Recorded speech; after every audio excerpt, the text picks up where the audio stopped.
Hey guys, this is Not Lammers of Invoked 101, and today I'm going to take a look at Exodia Numeron. A while back I got a request to take a look at this deck or to put up this deck, and I'm sorry that it's taken me so long. There was legitimately like a whole little strategy in this that I was completely missing, and while I'm still not totally happy with the way this deck functions, I'm happy enough with it that I'm okay with sharing it. It's been a hot minute since I've updated my Exodia deck, and when someone was like, oh, can you do Exodia Numeron? I was like, oh yeah, I do own an Exodia deck, don't I? And I do have Numerons that aren't in anything, because Mio took my Guru deck and stuck it into a binder. But yeah, before we get into this deck profile, down below, if you feel like checking out the description, you can get 10% off at your playmat order by using my code INVOKED10YP or by clicking that affiliate link. And then there's also a link to our Discord, and if you also feel like supporting the channel, there's links to our Teespring for our merch. So if you want to get yourself some Invoked 101 stickers, Invoked 101 t-shirts, sweaters, hoodies, etc., or this new super cool Speedroid merch that we put out, you can check all that out down below. With that all said, we're going to move the extra deck off to the side, and we're going to get right into the main deck monsters, setting everything else off as well. So getting into it, of course, we were playing 3, the Legendary Exodia Incarnate. This guy is really cool. He's unaffected by card effects, and you are able to special summon him. This is the only way to summon him, is by tributing a Forbidden One piece from the field. And then during your end phase, you grab a piece from your graveyard and add it to your hand. If he's destroyed by battle, you get to reveal as many Forbidden One pieces in your hand and draw cards equal to the amount revealed. And then he gains 1,000 for each piece in your graveyard. So potentially super big, but also mainly just a utility card to get you extra draws, and also just be kind of a chump blocker for a minute, because he is, like I said, he's unaffected by card effects. And then what would be an Exodia deck without Exodia himself? So we of course are playing the 5 pieces of Exodia, just to, that's our win condition essentially. That's win con number 1 is Exodia. So there we go there. And for our kind of draw engines that we're playing in this, we of course are playing the 3 White Stone of Legend to search Blue Eyes off a card Reconnaissance, 3 Blue Eyes White Dragon to search off a White Stone and discard off a trade-in, and 3 Numeron Wall. So Numeron Wall gets us Numeron Network, which gives us a potential draw 8, or at least a cycle so draw 5, but I get a look at 8, which is pretty nuts. So yeah, not a very high monster count in this strategy. It's very low. It's mainly about just getting to Exodia as quick as possible by drawing stuff or OTKing the opponent with the Numerons. That's really what this deck wants to do. So speaking of the Numerons, that's what we're going to talk about first, and that starts with Numeron Network, which lets us copy a Numeron spell from the deck by dumping it to the grave. And of course the Numeron spell we play is Numeron Calling, which says if Numeron Network is in your field zone and you control no monsters, special summon 4 Numeron Gate Xyz monsters with different names from your extra deck, but banish them during the end phase. You can only normal or special summon it once for the rest of the turn, which is fine because we just make Saryuja.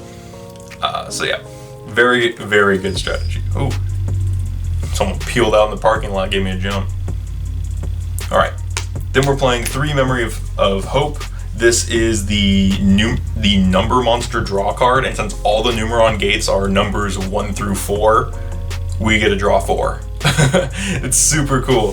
So it's a draw 4 off the Numerons, which is really cool, and then Saryuja lets us look at 4 more cards and keep another one, so that's really cool. So like I said, it's a draw 5 off the Numerons potentially with a look at 8. That's it for the Numeron package in here, and it's a very simple play style this strategy has. And then we're gonna play 3 cards of Reconnaissance to discard the Dragon of Legend. Yeah, the Stone of Legend. So 3 of those to discard that. This was one of the cards I had to find. I had to go out and trade for it. Speaking of trading, trade in to discard Blue Eyes and draw 2, obviously. 2 Dark Factory Mass Production. This is to get back Exodia pieces once they're in the graveyard off of Obliterate, or if you have 2 in the graveyard, 2 Exodia pieces in your graveyard and the other 3 in your hand, you can just win that's come up before.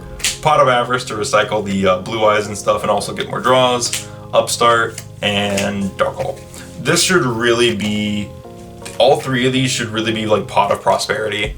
I don't own Pot of Prosperity. You could also play Extravagance if you really wanted to, but that does kind of, actually no, you can't play Extravagance because that kind of jacks the whole mechanics. There's really no good pot card for Exodia, except for Prosperity, which lets you look at like the top 6.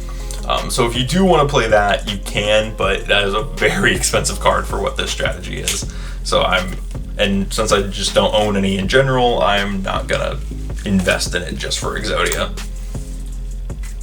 So that's it for the spells, and then we have the trap card Obliterate. For those who don't know what Obliterate does, it lets you target one monster on the field. It lets you just target one monster on the field, and then you send one Forbidden One monster or Exodia card from deck to grave, and then you bounce the monster back to the hand. So that's pretty cool. And then if this is destroyed, you get to add a Forbidden One piece or Exodia card, Forbidden One monster or Exodia card in your graveyard, add it to your hand. So you get to target one, add it to your hand, which is very nice. Unfortunately, you can't use both effects in the same turn. So if you like Obliterate something and then they pop it, you don't get to add the thing back. Yeah, you can only use one Obliterate effect per turn and only once that turn, which really sucks. It is unfortunate that it has that restriction, especially since Exodia is kind of such a trash strategy. But, you know, that's how it goes. That's it for the main deck. Like I said, this deck is super simple. It's not flashy in any way. The only thing that really spices this thing up is the Numerons. Speaking of the Numerons, we're going to go into the extra deck now. We're going to play 2 Numeron Gate number 1.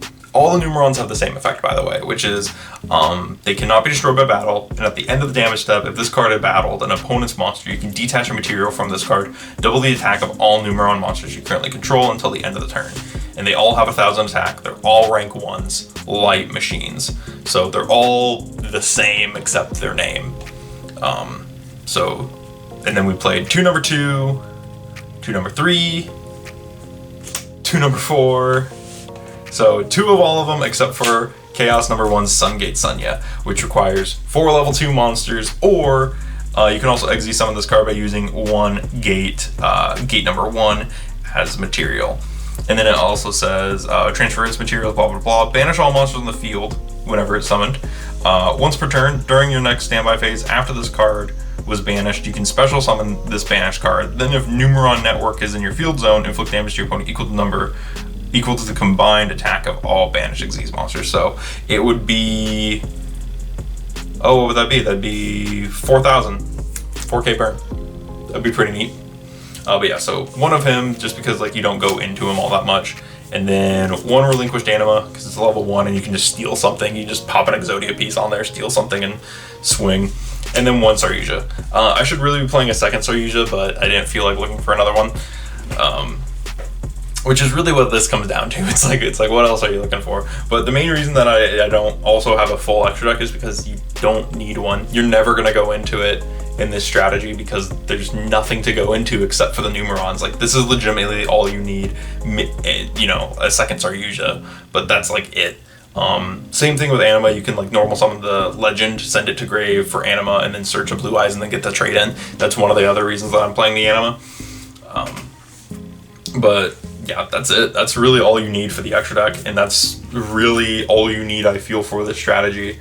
There's a few other things that you can play. Cup of Ace is one I got told that I should play, but I definitely feel like instead of that, you should play a better card and play the Pot of Prosperity. That would, so, because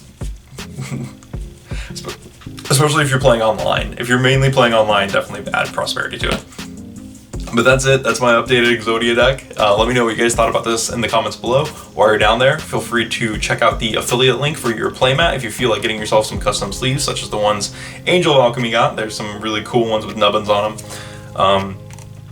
You can get some of those for 10% off by using that affiliate link or my code, which is also in the description. And while you're down there, if you feel like supporting the channel another way, there's also the Teespring, like I said, where you can get the merch, our stickers, our t-shirts, our sweaters, etc. all through that. And there's also the link to the Discord if you feel like joining that and seeing what we're up to. With all that said, thank you so much for watching, and I will see you guys in the next video.